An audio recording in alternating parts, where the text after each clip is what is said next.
De nombreuses personnalités ont fait le déplacement pour l'inauguration de cet ouvrage, notamment le président de la SGDE en personne. Dans son discours, Léon Bertrand a rappelé la jeunesse de ce projet, une décision prise il y a 4 ans, la signature d'un avenant concessif entre la commune et la SGDE jusqu'en 2020.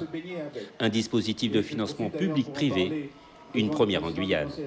On a discuté avec le fermier en lui disant si on vous permet de prolonger le contrat jusqu'en 2020, débrouillez-vous pour pouvoir trouver les financements. Et c'est ce qui s'est passé. Donc il y a un peu de défiscalisation et puis il y a surtout un financement lissé sur plusieurs années. Il y avait urgence. Avec un taux de démographie de plus de 8% par an, l'ancienne structure ne répondait plus à la demande, en constante augmentation.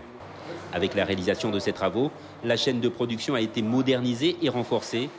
La capacité de l'usine d'eau potable de Saint-Laurent-du-Maroni a doublé et passe à 4000 m3 jour.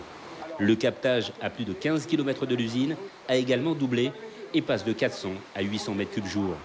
Pour le président de la SGDE, ce projet est une grande fierté et se veut un modèle de réussite à plusieurs niveaux. Le premier, c'est sur la réponse technique à une question qui était posée.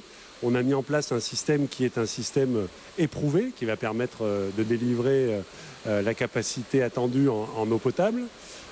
C'est un modèle d'intégration. On a des ouvrages qui sont protégés et donc par rapport au même type d'ouvrage qui pourrait être exposé à tous les vents, on va avoir des ouvrages qui vont beaucoup mieux encaisser les assauts du temps.